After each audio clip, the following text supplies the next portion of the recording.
Welcome to HRM lecture, and today we are going to discuss the basic concepts of HRM and its functions. And there are many functions of HRM, but today we will discuss the major functions of HRM. According to Dessler, HRM is the process of acquiring, training, appraising, and compensating employees and of attending to their labor relations, health and safety, and fairness concerns. And major functions of HRM are procurement, training and development, motivation and compensation, maintenance, integration. So therefore we can also say that HRM is the process of procurement, training and development, motivation and compensation, maintenance and integration of human resources to achieve efficiency of the organization in the organization. So we can say that there are major 5 functions of HRM, but the ultimate goal of these functions is to achieve efficiency in the operating activities of the HRM. So this slide is showing the sub points of the major functions, like procurement.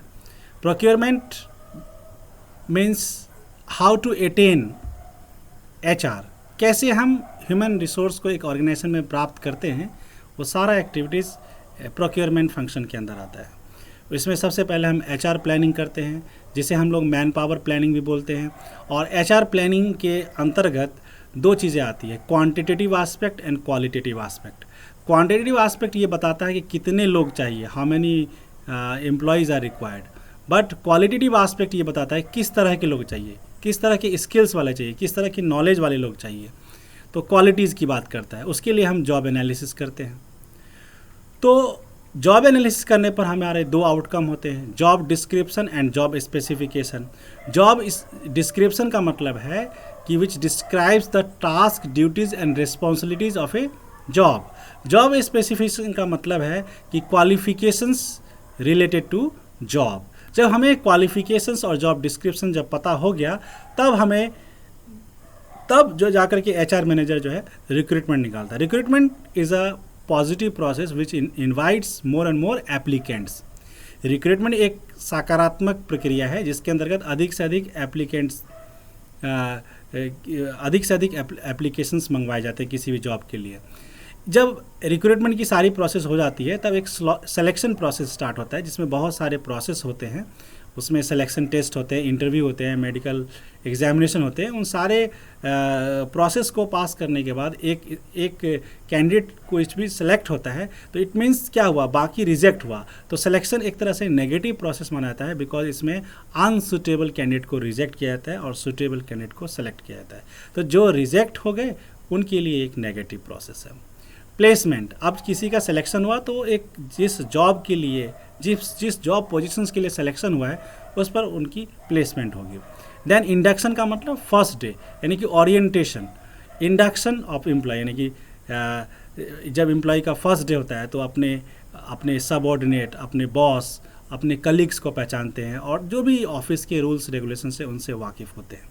इसके बाद internal mobility की बात होती है. यदि मान लीजिए कहीं पर सरप्लस स्टाफ है तो उसे कहीं और ट्रांसफ़र करते हैं, या प्रमोशंस की बात करते हैं. ये सारे जो सब पॉइंट्स है वो प्रोक्योरमेंट क्या है. एक प्रोक्योरमेंट में जो सब पॉइंट्स है वो मेन सब पॉइंट्स क्या है, HR planning, job analysis, recruitment, selection, placement, induction and internal mobility. अब हम आते हैं सेकेंड मेजर फंक्शन में, जो है training and development. Training and development. Training क्या है, करेंट जॉब को करने के लिए जो स्किल की कमी है वो स्किल प्रोवाइड करना. So in the training process specific skills is imparted to perform the current job. Executive development और करियर डेवलपमेंट, ये डेवलपमेंट के 2 पार्ट है. Development is a continuous process.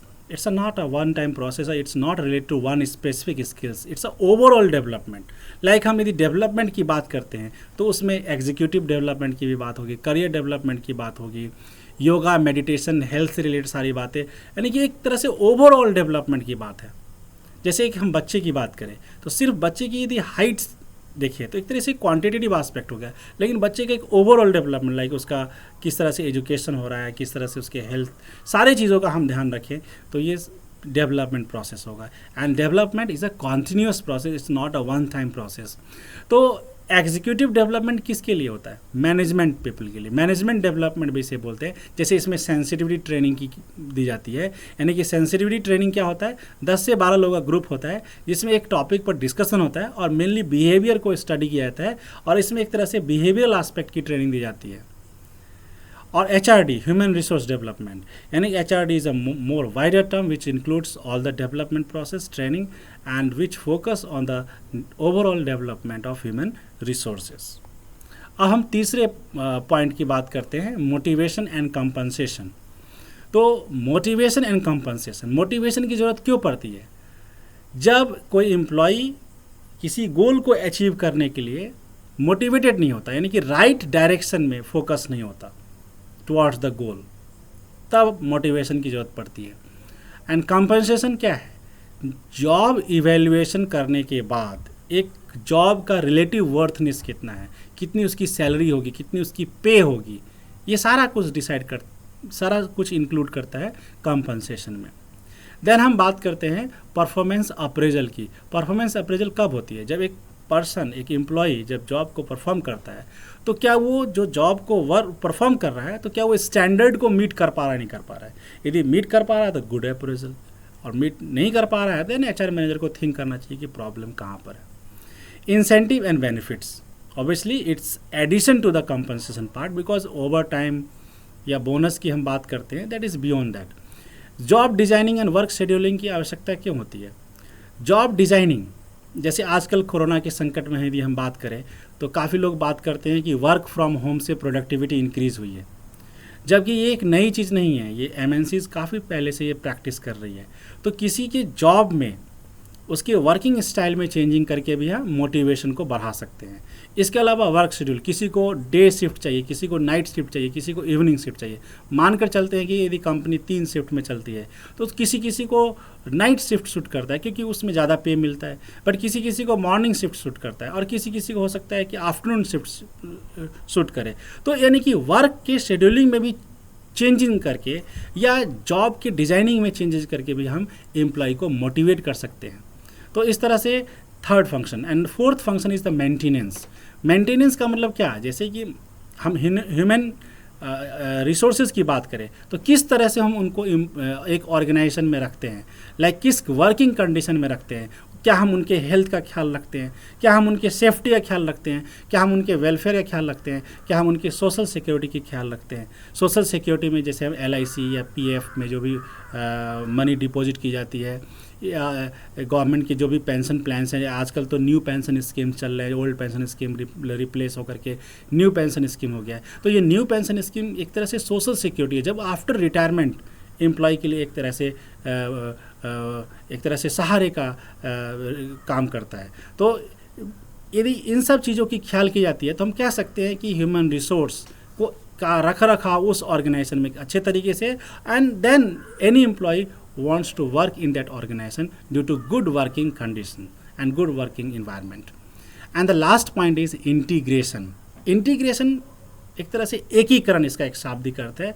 और इंटीग्रेशन की ज़रूरत कब पड़ती है? जब मैनेजमेंट यानी कि एम्प्लॉयर और एम्प्लॉय में एक दरार पड़ जाती है, और वो दरार किसी वजह से हो सकती है, रूल्स रेगुलेशन के वायलेशन के कारण हो सकती है, या हो सकती है कि एम्प्लॉय की मांगें नहीं, या हो सकता है एम्प्लॉय के साथ जस्टिस ना हो रहा हो, इनजस्टिस हो रहा हो, या टाइम पर उसे सैलरी ना मिल रहा हो। बहुत तरह की बातें हो सकती है। यदि किसी एम्प्लॉय को टाइम से सैलरी नहीं मिल पा रहा और अदर एम्प्लॉयज़ को मिल पा रहा है, तो हो सकता है उसकी कुछ शिकायतें हों, और उन शिकायत को रिटन कंप्लेन के फॉर्म में यदि लिखता है तो ग्रीवेंस कहलाता है। यानी ग्रीवेंस क्या है? एक रिटन कंप्लेन है। इसके अलावा हर ऑर्गेनाइजेशन के अपने कोड ऑफ कंडक्ट होते हैं। डिसिप्लिन यदि की बात करें तो यदि डिसिप्लिन यदि एम्प्लॉय फॉलो करे या जो भी ऑर्गेनाइजेशन मेंबर फॉलो करे तो क्या होगा? एक जो गोल डिसाइड किया है किसी ऑर्गेनाइजेशन ने, उसे हम जल्दी अचीव कर सकते हैं। इसमें ट्रेड यूनियन का एक बहुत बड़ा रोल होता है, जो कि ट्रेड यूनियन एम्प्लॉयर और एम्प्लॉई के बीच एक मीडिएटर का काम करता है। और आज की डेट में देखा जाए तो इंडिया में ट्रेड यूनियन का रोल बहुत ही कम हो गया है, और है भी रोल तो उतना प्रोडक्टिव नहीं है। लेकिन ट्रेड यूनियन को चाहिए कि एक तरह से एम्प्लॉई के वेलफेयर के लिए मैनेजमेंट से नेगोशिएट करे, उनके बारे में सोचे। एंड इसी में कलेक्टिव बार्गेनिंग की बात होती है. Why collective bargaining? Because employer and employee negotiate their terms and conditions to arrive at an optimum decision. And if the industrial relation is cordial, then the employee can work in an amicable manner, in a friendly manner, in an environment. So industrial relation must be good in order to increase the productivity in the organization, and this can be achieved only by management. And which type of management? Conflict management. यदि conflict management नहीं होता है तो निश्चित रूप से employer employee मिल करके organisation को आगे बढ़ा सकते हैं. आज का वीडियो लेक्चर यहीं पर कंप्लीट होता है. अब हम नेक्स्ट क्लास में इससे आगे के टॉपिक्स के बारे में चर्चा करेंगे. आज हम यहीं पर विदा लेते हैं. धन्यवाद.